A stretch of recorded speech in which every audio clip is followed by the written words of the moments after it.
مسجد اقصی جانے کے بعد اب آپ نے سفر شروع کیا بیت اللہ کی طرف۔ رستے کے اندر ایک بادشاہ ملکہ جبابرہ، ایک ظالم بادشاہ تھا کہ جس کے پاس سے آپ گزرے تو اس بادشاہ کا اصول یہ تھا کہ جو کوئی بھی وہاں سے زوجین میاں بیوی گزرتے وہ بیوی کے ساتھ زیادتی کرتا۔ حضرت ابراہیم علیہ السلام جب وہاں سے گزرے تو یہ بخاری میں بھی ہے، صحیح مسلم میں بھی ہے، آپ جب وہاں سے گزرے تو بادشاہ وقت کو پتا چلا کہ حضرت ابراہیم علیہ السلام والے اور آپ کے ساتھ آپ کی بیوی سارہ کی۔ امام ابن کثیر نے لکھا ہے کہ حضرت اما حوا کے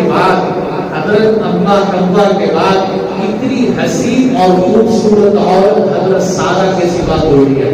اللہ نے بے شمار حسن دیا۔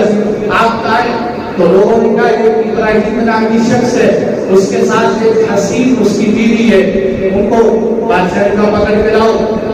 حضرت ابراہیم علیہ السلام کو یا تو پتا چلا کہ اس بادشاہ کا مذہب یہ ہے کہ اگر بہن بھائی ہو تو ان کے ساتھ چھیڑ چھاڑ نہیں کرتا، یا آپ کو یہ پتا چلا کہ اگر ہم یہ کہیں گے کہ اگر میاں بیوی ہوتے تو پہلے شوہر کو قتل کرتا پھر بیوی کے ساتھ زیادتی کرتا، تو آپ نے سوچا کہ چلو اللہ میری حفاظت کروائیں گے تو میری بیوی کی بھی حفاظت ہو جائے۔ اس لیے آپ نے جا کر حضرت سارہ سے کہا کہ میں ان کو بتا کے آ چکا ہوں کہ سارہ میری بیوی نہیں ہے، سارہ میری بہن ہے۔ اور آپ نے یہاں امام بخاری رحمۃ اللہ علیہ، امام مسلم نے بھی اور بہت سارے محدثین نے حدیث نقل کی، اللہ کرے سمجھ آ جائے توجہ سے سننا۔ فرمایا لم یکذب ابراہیم الا ثلاث کلمات، کہ حضرت ابراہیم علیہ السلام نے زندگی بھر کبھی جھوٹ نہیں بولا، لیکن 3 مواقع پر آپ کو بات کرنی پڑی۔ 3 مواقع پر آپ نے بظاہر جس کو لوگ جھوٹ سمجھتے ہیں وہ بولنا پڑا۔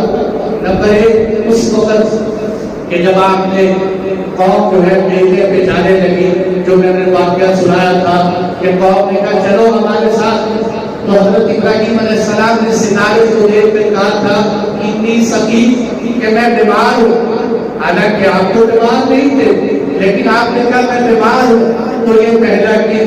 اور دوسرے موقع پر آپ نے فرمایا کہ جب انہوں نے کہا بتوں پہ ہمارے اس بتوں کا حشر نشر کس نے کیا، آپ نے فرمایا ان کے بڑے بت نے کیا ہوگا، اس لیے کہ بڑی مچھلی چھوٹی مچھلی کو کھا جاتی ہے، بڑے طاقتور چھوٹوں کو کھا جاتے ہیں، تو ہو سکتے ہیں اس بڑے نے سب کو کھا دیا۔ حالانکہ بت نے تو کچھ بھی نہیں کیا، حضرت ابراہیم علیہ السلام نے کیا۔ تیسرے نمبر پر یہ بات ہے کہ یہی بات جو آپ نے فرمائی کہ تو میری بہن ہے، حالانکہ حضرت سارہ حضرت ابراہیم کی بہن ہے۔ اور یہ بھی الفاظ آتے ہیں کہ حضرت آپ صلی اللہ علیہ وسلم نے فرمایا حضرت ابراہیم علیہ السلام سے 2 جھوٹ اللہ کی ذات کی وجہ سے بولے، ایک جھوٹ اپنی ذات کی وجہ سے بولا۔ یہ اصل میں بہت سارے لوگوں نے یہاں انکار کر دیا، کہہ دیا کہ یہ حدیث ہی غلط، یہ حدیث ہے نہیں، حالانکہ ایسی بات نہیں ہے۔ سمجھنے کی بات یہ ہے کہ حضرت ابراہیم علیہ السلام نے جھوٹ نہیں بولا بلکہ توریہ استعمال کیا۔ توریہ کہتے ہیں، اصطلاحی لفظ ہے، توریہ کہتے ہیں ذو معنی الفاظ، ایسا لفظ بولنا کہ بولنے والا کچھ اور مطلب ہے، سننے والا کچھ اور مطلب ہے۔ بولنے والا لیکن جیسے میاں بیوی میں جھگڑا ہو جائے، اب بندہ صلح کروانے کے لیے جائے، بیوی سے جا کے کہے آپ کا شوہر کو آپ کا بہت تذکرہ کر رہا ہے، اب بیوی خوش ہو جائے کہ میرا شوہر میری تعریفیں کر رہا، حالانکہ میں نے تو یہ کہا کہ بہت تذکرے کر رہا۔ تو تذکرے اچھے بھی ہو سکتے ہیں، برے بھی ہو سکتے ہیں، ہو سکتا ہے میرے ذہن میں یہ بات ہو کہ تجھے بہت برا بنا گیا اور بیوی یہ سمجھے کہ شاید مجھے اچھا کہہ۔ حضرت ابراہیم علیہ السلام نے جو کہا پہلی بات اتنی سقیم کہ میں بیمار ہوں، آپ کے کہنے کا مطلب یہ تھا کہ میں بیمار ہوں، یعنی میرا مزاج ٹھیک نہیں۔ ایک ہوتے بیماری نارمل بیماری، ایک ہوتے مزاج کا اچھا نہ ہونا، کہ تمہارے اس شد کو دیکھ کر، تمہارے میلوں کو دیکھ کر، تمہاری بتوں کی پوجا کو دیکھ کر میرا مزاج خراب ہو جاتا ہے. اس لیے آپ نے یہ ذہن میں بات کرتے ہوئے کہا اتنی سقیم کہ میں بیمار ہوں، یعنی میرا مزاج خراب ہے. اور دوسرے موقع پر جو آپ نے کہا کہ بل فعلہ کبیرہم، کہ یہ بڑے پتر نے کیا، یہ آپ نے اس وجہ سے کہا کہ آپ ان کو سمجھانا چاہتے تھے کہ جب یہ جواب دیں گے کہ بڑا کچھ تو کچھ کر ہی نہیں سکتا تو پھر میں ان سے اگلی بات کروں گا کہ جب یہ بول نہیں سکتے، جب یہ نفع نہیں دے سکتے، جب یہ اپنی حفاظت نہیں، تو آپ نے جو یہ بات کی کہ تمہارے بغیر جب یہ خود سب کچھ دیتے ہیں تو اسی بڑے نے کیا ہوگا. اس لیے حضرت ابراہیم علیہ السلام کے علماء نے اور بھی جواب دیے کہ آپ نے کہا بل فعلہ کبیرہم، کہ اس کو ان میں سے بڑے نے کیا ہے. وہ سمجھے اس میں سے بڑا تو ہوگا.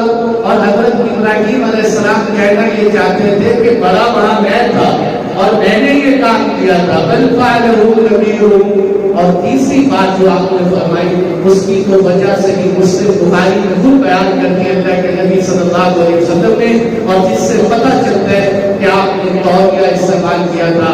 آپ نے فرمایا کہ یہ جو میں نے کہا کہ سارا میری بہن، یہ میں نے اس لیے کہا ہے کہ اس روئے زمین پہ تیرے اور میرے سوا کوئی مومن نہیں ہے. اور مومن کا بھائی ہوتا ہے، مومن کا بھائی ہوتے ہیں. اس لیے سارا تو ہی میری بہن. حضرت نوح علیہ السلام چونکہ میاں بیوی نہیں تھے تو کہنے کا مقصد یہ تھا کہ زوجین میں سے اس وقت تو اور میں مسلمان ہیں، ایمان والے ہیں، اور ایمان والے آپس میں بہن بھائی ہوتے ہیں. چنانچہ آپ بادشاہ کے دربار میں گئے. جیسے ہی آپ بادشاہ کے دربار میں گئے، بادشاہ کے دربار کے اندر حضرت سارہ کو پہنچایا. حضرت ابراہیم علیہ السلام کو باہر انتظار کر رہے اور اللہ سے دعا بھی مانگ رہے کہ یا اللہ میری کہنیا کی حفاظت فرما. حضرت سارہ اندر گئی. بادشاہ نے ارادہ کیا کہ حضرت سارہ کی طرف ہاتھ بڑھائے. جیسے ہی اس نے ہاتھ بڑھایا اللہ تعالیٰ نے اس کے ہاتھ کو شد کر دیا، اس کا ہاتھ جام ہو.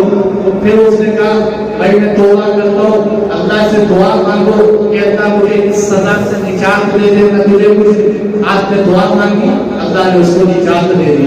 پھر اس نے دوسری دفعہ ہاتھ بڑھایا، پھر اللہ نے اس کے ہاتھ کو شد کر دیا. پھر دعا مانگی، پھر چھوٹ گیا. تیسری دفعہ پھر ہاتھ بڑھایا تو انہوں نے دعا کی کہ یا اللہ اس کا ہاتھ چھوڑ دے.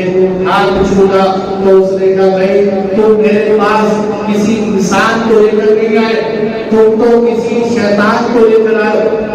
امام ابن حجر اسقلانی فرماتے ہیں شیطان سے مراد جن ہے کہ اس وقت کوئی بھی کام ہوتا تو لوگ کہتے ہیں جنوں نے کر دیا.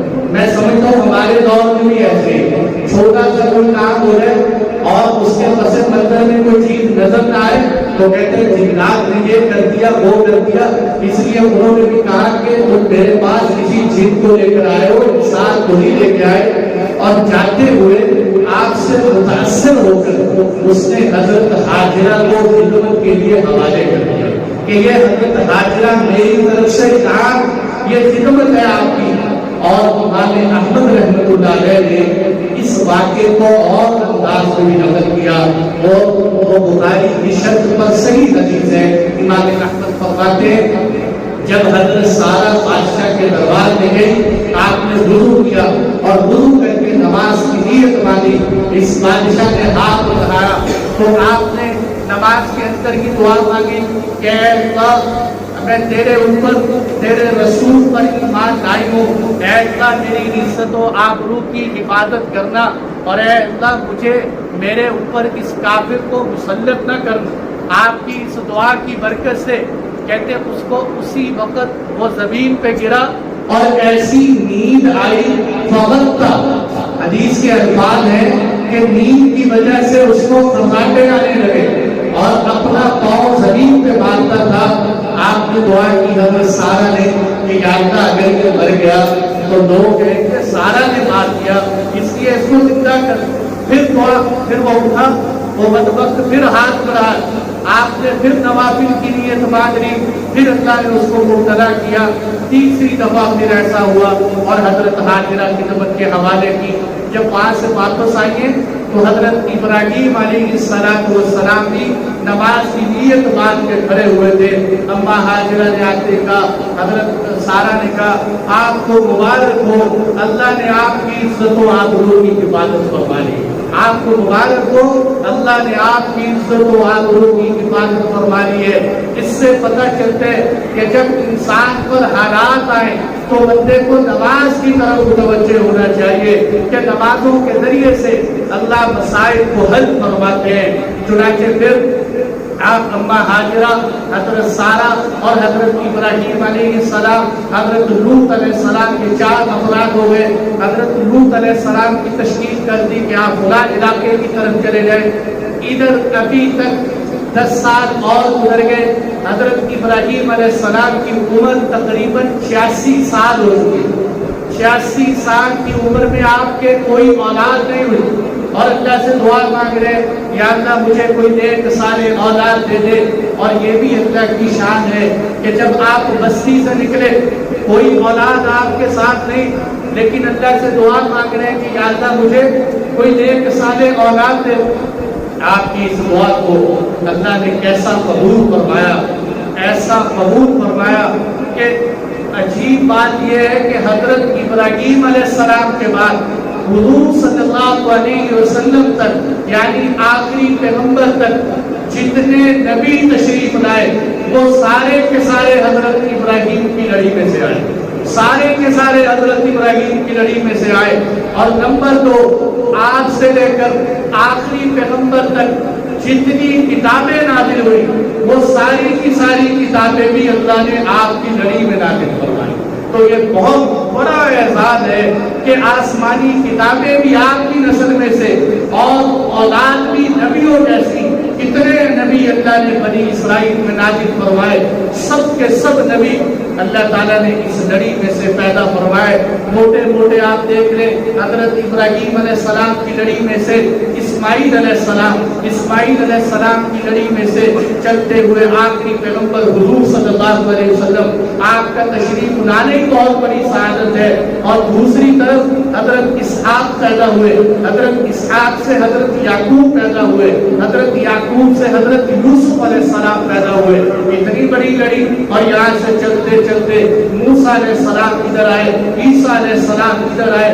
ساری لڑی اللہ نے نبیوں کی لڑی پیدا فرما دی. آپ دعا مانگ رہے ہیں اللہ اولاد دے دے. حضرت سارہ کے اولاد بھی ہو رہی. حضرت سارہ نے اپنی کو جو باندھی حضرت ہاجرہ تھی جو خدمت کے لیے ملی تھی, آپ صلی اللہ علیہ وسلم کو آپ نے حضرت ابراہیم کو ہبہ کر, یہ میری طرف سے گفٹ ہے آپ کے لیے. آپ جو ہے حضرت ہاجرہ کے ساتھ زندگی گزارنے لگے. اللہ تعالیٰ نے آپ کو حضرت ہاجرہ سے امید دلوائی. ادھر حضرت سارہ کے دل میں اللہ نے یہ بات ڈال دی, ایک کشش ہوتی, ایک کھچاؤ ہوتا ہے کہ میرے اولاد نہیں ہوئی, ان کے اولاد کی امید, میں بڑی عمر کی ہوں, یہ چھوٹی عمر میں کہنے لگی اے پیغمبر, اے میرے شوہر, آپ ان کو مجھ سے دور کر دیں. حضرت ابراہیم علیہ السلام کے دل میں یہ بات گزری کہ شاید شوقنوں کی وجہ سے آپ نے یہ بات کی, لیکن وہ تو اللہ کی طرف سے ایک نظام چل رہا. جبرائیل امین آئے کہ سارہ کی بات کو مانو, سارہ صحیح کہہ رہی ہے. اور اصل میں اللہ نے حضرت ہاجرہ کو کہیں اور لے جانا تھا, اس لیے حضرت سارہ کے دل میں یہ بات ڈالی کہ نہیں تم ہاجرہ کو لے کے چلو, ہجرت کرو. آپ نے حضرت ہاجرہ کو ساتھ دیا. حضرت ہاجرہ میں سے اس وقت اسماعیل علیہ السلام پیدا ہو چکے. روایات میں آتے ہیں ابھی چھوٹے دودھ پیتے بچے تھے حضرت اسماعیل علیہ السلام. آپ حضرت ہاجرہ کو لے کے ساتھ چلے.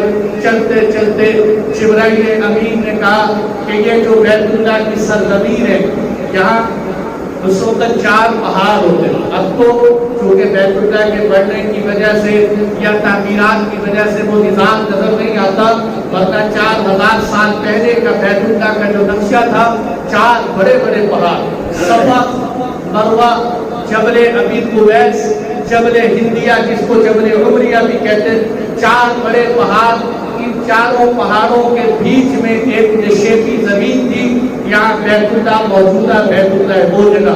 آپ وہاں لے کر پہنچے. اور حضرت جبرائیل علیہ السلام نے فرمایا یہاں چھوڑ دو اپنے گھرانے.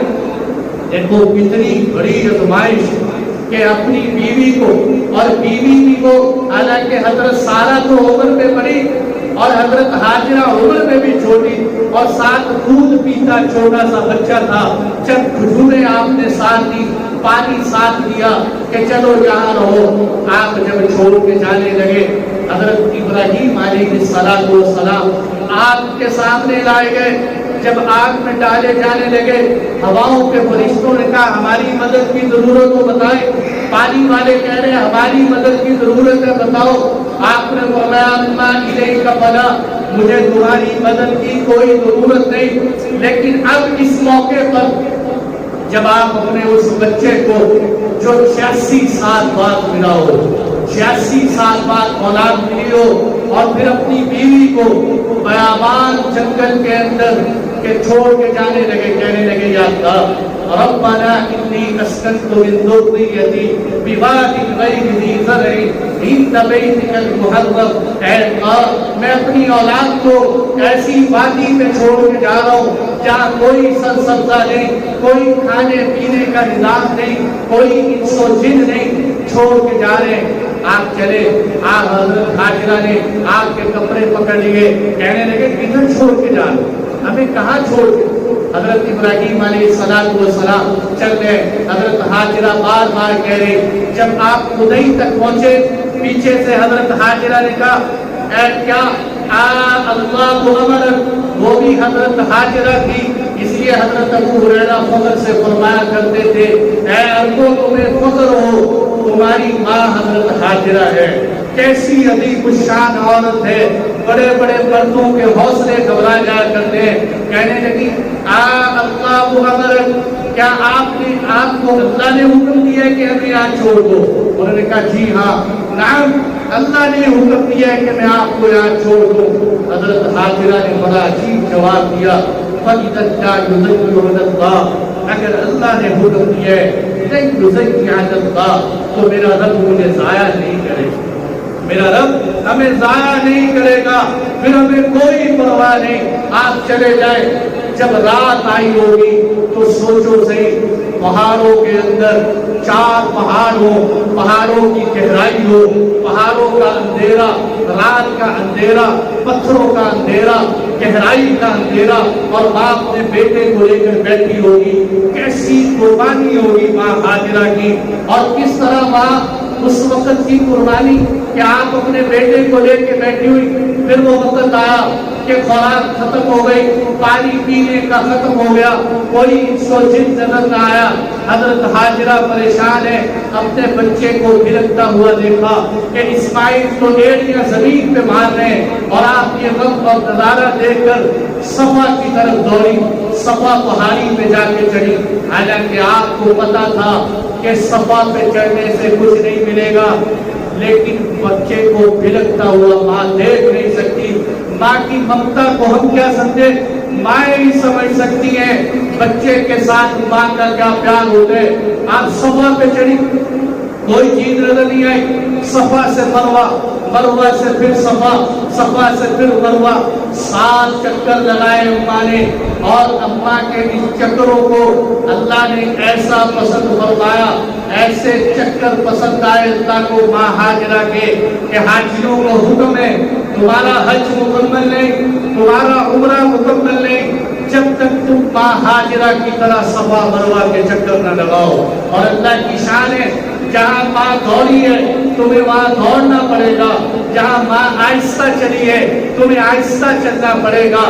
اور ابھی بھی اس گیلری کے اندر لوگ چلتے ہیں، تھک جاتے ہیں، سانس بھول جاتے ہیں، پانی کے کولر رکھے ہوئے ہیں، پانی لوگ پیتے ہیں. اس وقت 4000 سال پہلے سنگلاخ پہاڑوں پر جب ماں دوڑی ہوگی اس وقت وہاں کیا حالت ہوگی کہ پانی کوئی نہیں، بچے کا غم اور شدت اپنے اوپر ہے. ماں ابھی اور بھی دوڑتی لیکن ماں تھک چکی تھی، اور ماں بیٹھی اور یہ سوچا کہ چلو میرا بیٹا وہاں فوت ہو جائے گا، میں یہاں فوت ہو جاؤں گی، میں اپنے بچے کو نہیں دیکھ سکوں گی، میرا بچہ مجھے نہیں دیکھ سکے گا۔ اسی حالت میں اللہ کی طرف سے رحمتوں کے دروازے کھلے اور اللہ تعالیٰ قربانیاں دیتے ہیں، قربانیوں کے بعد حالات تبدیل کرتے ہیں۔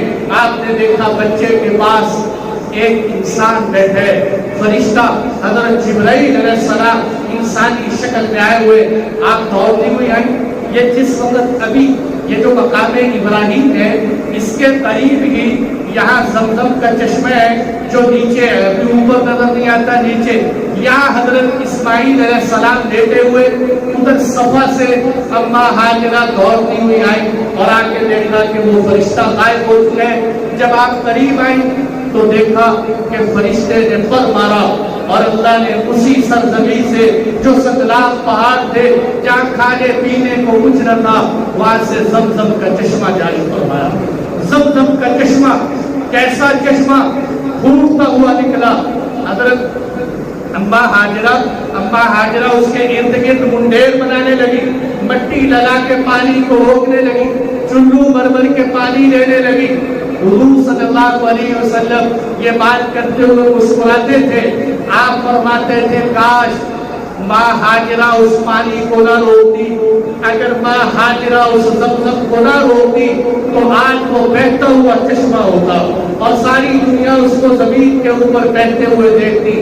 حالانکہ وہ چشمہ اب بھی اتنا ہے کہ ابھی تحقیق ہوئی ہے، نئی تحقیق کہ الحمدللہ اس زمزم کے اندر 8-10 بڑے بڑے سوراخ ہیں کہ جن سے پانی چشموں کی طرح پھوٹتا ہے۔ موٹر چلتی ہے، عام طور پہ پانی کے اندر کائی پیدا ہو جاتی ہے، گھاس پیدا ہو جاتی ہے، بھوک اور مچھر پیدا ہو جاتے ہیں، لیکن اس پانی کے اندر کوئی چیز نہیں، صاف شفاف پانی نیچے سے چشموں کی طرح ابلتا ہوا باہر آتا ہے۔ یہ اللہ نے حضرت اسماعیل علیہ السلام کی ایڑیوں سے نکالا، اس امت کے لیے نکالا۔ کیسا بہترین پانی! آپ نے فرمایا ایسا پانی ہے، ایسا پانی کہ جس کو ایمان والا جی بھر کے پیتا ہے۔ اور آپ نے فرمایا منافق کے گلے سے زمزم نہیں اترتا، ایمان والا تو جی بھر کے پیتا ہے۔ صحابہ فرماتے ہیں ہم مکہ المکرمہ آئے، کھانے پینے کو پاس کچھ نہیں تھا، ہم زمزم پیتے رہتے، زمزم پینے کی وجہ سے ہمارے پیٹ میں شکر بڑھنے لگے تھے۔ یعنی اللہ نے اتنی تاثیر رکھی ہے۔ آپ نے فرمایا زمزم کا پانی کھانے والے کے لیے کھانا ہے اور بیمار کے لیے شفا ہے۔ اللہ نے اس میں شفا رکھی۔ اور عجیب سائنسدان کہتے ہیں کہ زمزم کا پانی ایسا پانی ہے، بڑے بڑی لیبارٹریوں نے، عالمی لیبارٹریوں نے تحقیق کی ہے کہ اگر اس پانی کا ایک قطرہ ٹن پانی کے اندر ڈال دیا جائے تو اللہ نے اس پانی میں ایسی تاثیر رکھی ہے سارے پانی کو زمزم بنا دیتے ہیں، سارے پانی کو زمزم بنا دیتے ہیں۔ یہ اللہ نے پانی نکالا حضرت اسماعیل علیہ السلام کی ایڑیوں میں سے، اور آج اللہ ساری امت کو اس سے سیراب فرما رہے ہیں۔ یہ آپ کی قربانیوں کا صلہ۔ اور پھر میرے دوستوں آگے چونکہ عید الاضحیٰ قریب آ رہی ہے، ٹائم بھی تھوڑے، اگلی قربانی چوتھی بڑی آزمائش آپ پر کیا آئی؟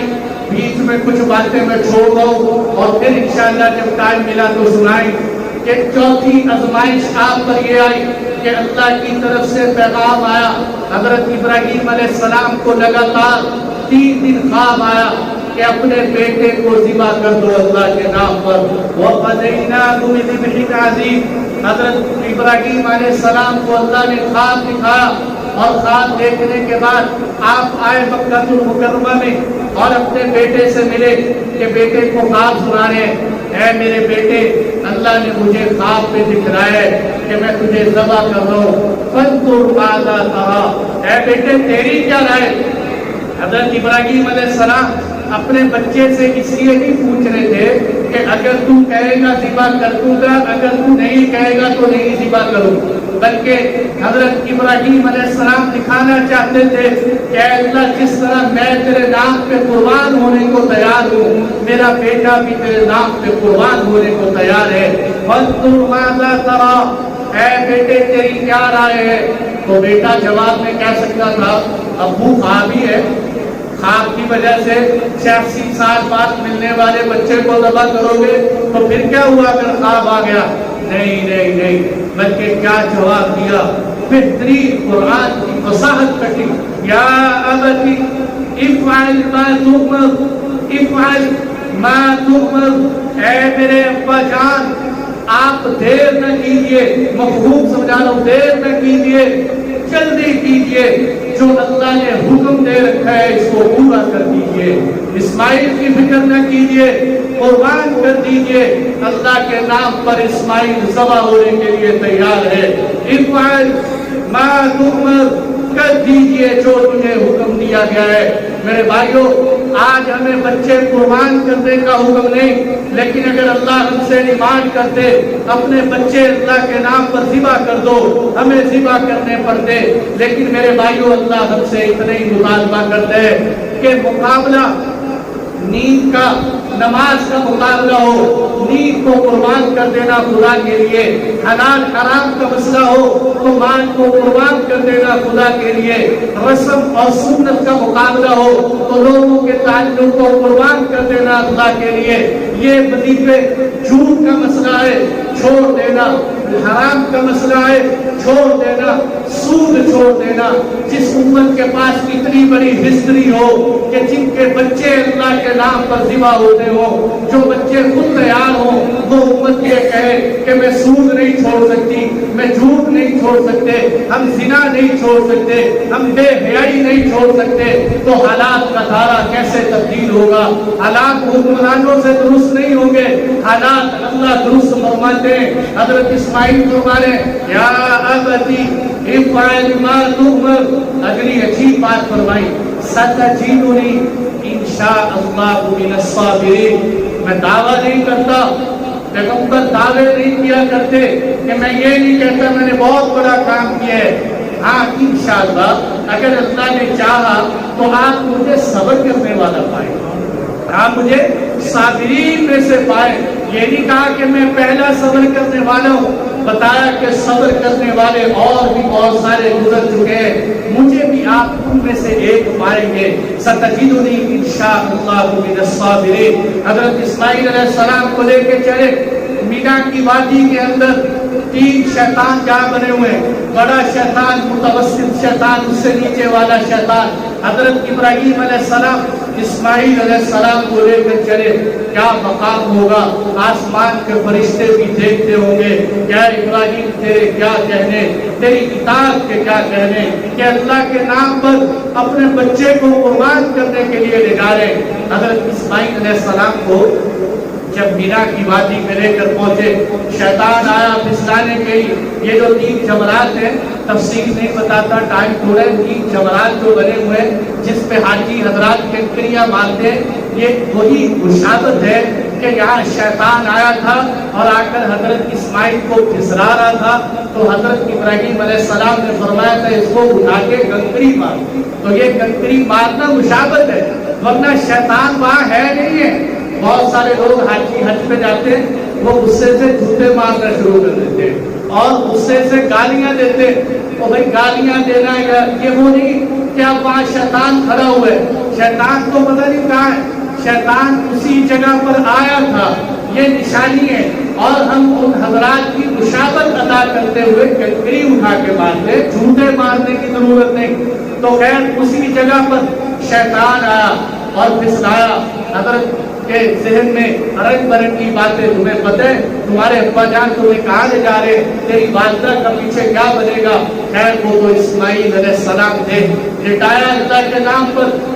حضرت اسماعیل کہنے لگے ابا جان میری 2-3 باتیں یاد رکھنا۔ نمبر 1، میرا کرتا اتار کے میری والدہ کو پہنچا دینا، جب کبھی میری والدہ کو میری جدائی یاد آئے تو میرے کرتے کو دیکھ کر اپنے غم بھلا لیا کرے گی۔ نمبر 2، ابا جان چھری تیز رکھنا اور میرے اوپر چلاتے ہوئے کہیں چھری آہستہ چلے، آپ کا ہاتھ نہ کانپ جائے، آپ کو ترس نہ آ جائے، مجھے اٹھتے منہ زمین پر کی طرف لٹا دینا تاکہ کہیں میرے چہرے کی طرف دیکھ کر آپ کو اللہ کے حکم میں تاخیر نہ ہو جائے۔ حضرت اسماعیل علیہ السلام کو لٹایا۔ میرے دوستو کتنے لوگ ایسے ہیں جو جانور کا ہاتھ نہیں کرتے، کہتے نہیں ہم سے ہاتھ کیا نہیں جاتا، دیکھا نہیں جاتا، جو جانوروں کو ذبح ہوتے ہوئے نہیں دیکھ سکتے، وہ اپنے بیٹے کو اپنے ہاتھ سے ذبح کر رہے ہیں، اسماعیل جیسا بیٹا ہو۔ حضرت ابراہیم علیہ السلام نے زمین پر لٹایا، فلما اسلم وتلہ للجبین، پیشانی کے بل زمین کی طرف لٹایا، اپنا گھٹنا رکھا، چھری اللہ کا نام لے کر اسماعیل کی گردن پہ چھری چلا رہے، بیٹے کی گردن پر چھری چل رہی، چھری کو اللہ تعالیٰ حکم دے رہے نہیں چلنا، یہ اللہ کی طاقت اور قدرت ہے۔ چھری کو کہیں انہیں چلنا نہیں، وہ چلتی نہیں، آگ سے کہیں انہیں حرارت نہیں پہنچانی، ٹھنڈی ہو جا، آگ ٹھنڈی ہو جائے۔ مچھلی سے کہیں یونس کی حفاظت کر، تو مچھلی اپنے پیٹ میں رکھ کے یونس کی حفاظت کرے۔ چھری چلا رہے، چھری نہیں چل، آپ اٹھے، چھری تیز کی کہ پتہ نہیں چھری میں کیا بات ہے، چھری چلتی نہیں۔ چھری حالانکہ فقہاء نے لکھا ہے کہ جانوروں کے سامنے چھری تیز نہ کرو کہ اس سے جانور کو تکلیف ہوتی ہے، چھری پہلے تیز کر کے رکھو۔ پھر حضرت ابراہیم علیہ السلام اسماعیل علیہ السلام پہ چھری چلانے لگے، چھری چلی تو کیا دیکھا کہ حضرت اسماعیل علیہ السلام پاس کھڑے اور مینڈا ذبح ہوا پڑے، اور آواز آئی نادیناہ یا ابراہیم قد صدقت الرؤیا انا كذلك نجزي المحسنین۔ ابراہیم تجھے مبارک ہو، تو نے اپنے خواب کو سچا کر دکھایا، تو نے اللہ کی اطاعت کا حق ادا کر دیا ہے۔ ابراہیم ہم نے تیرے لیے مینڈا بھیج دیا ہے، مینڈا جنت کا مینڈا بھیجا۔ بات فقہاء نے، بات محدثین نے لکھا ہے کہ یہ مینڈا 70 سال تک جنت میں چلتا رہا۔ بات نے لکھا ہے کہ یہ وہ مینڈا ہے کہ جو حضرت حابیل نے اللہ کے نام پر پیش کیا تھا۔ تو خیر مختلف روایات ہیں، لیکن اتنی بات ثابت ہے کہ حضرت ابراہیم علیہ السلام نے جو وہ مینڈا ذبح کیا تھا، اس کے چمڑا اور اس کے سینگ کئی دیر تک، بہت لمبا عرصہ تک بیت اللہ کے غلاف کے ساتھ لٹکتے رہے۔ حضرت ابراہیم علیہ السلام کے زمانے کے بعد حضور صلی اللہ علیہ وسلم نے بھی خود ان کو دیکھا، اور آپ نے فرمایا کہ بیت اللہ میں آگ لگنے کی وجہ سے وہ نشانات ضائع ہو گئے، وہ تبرکات ختم ہو گئے، ورنہ آج ہم بھی اس کی زیارت کرتے۔ تو خیر یہ حضرت ابراہیم علیہ السلام کی اتنی بڑی قربانی، اور اسی کے صلے میں قربانیاں کی جاتی ہیں۔ اور یہیں سے میں نے بات شروع کی تھی کہ حضور صلی اللہ علیہ وسلم سے پوچھا گیا کہ اللہ کے نبی یہ قربانی کیا ہے؟ ما هذه الأضاحي یا رسول اللہ، اے اللہ کے رسول یہ قربانی کیا ہے؟ آپ نے فرمایا سنت ابیکم ابراہیم علیہ السلام، یہ تمہارے باپ حضرت ابراہیم کا سنت عمل ہے۔ حضرت ابراہیم کی وہی نقل اتاری جاتی ہے۔ اس لیے بھائیو گزارش ہے کہ پیسوں کی خاطر نہ گھبرائیں، شکر کرے اللہ نے ہم سے بچے نہیں مانگے، پیسے مانگے ہیں، پیسوں کی قربانی ہے۔ اللہ کو ہمارے گوشت کی ضرورت نہیں، ہمارے خون کی ضرورت نہیں۔ وہ قرآن میں کہہ دیا لن ینال اللہ لحومها ولا دماؤها، اللہ کو نہ تمہارا گوشت پہنچے نہ خون پہنچے، ولکن ینالہ التقوی، اللہ کو تو تمہارا تقوی جاتا ہے۔ اور تقوی کے اللہ کے نام پر جی بھر بھر کے اپنا مال لگاؤ، قربانیاں کرو۔ لوگ میں دیکھ رہا ہوں جی مہنگائی بہت ہے، قربانی کیسے کرے؟ بھائی مہنگائی آئی، ہماری زندگی کے معمولات میں کوئی فرق آیا، ہمارے کھانے پینے میں کوئی فرق آیا، ہمارے لباس میں کوئی فرق آیا، ہمارے مزاج میں اٹھن بیٹھن میں جو طرز جو انداز تھا اس میں فرق نہیں آیا، تو ہم قربانی میں کیوں فرق کریں؟ قربانی پر مہنگائی کا نزلہ نہ گرائیں۔ اور آخری بات اللہ کی ذات سے امید کر کے کہتا ہوں، جس طرح ہمارا ملک پاکستان حالات کا شکار ہے، جی بھر کے قربانیاں کرو، ایک کی بجائے دو کرو، شاید اللہ ہماری قربانیوں کو دیکھ کر ہمارے ملک کے حالات درست فرما دے، امت مسلمہ کے حالات کا دائرہ پھیر دے۔ اللہ سے دعا ہے اللہ تعالیٰ ہم سب کو عمل کی توفیق عطا فرمائے۔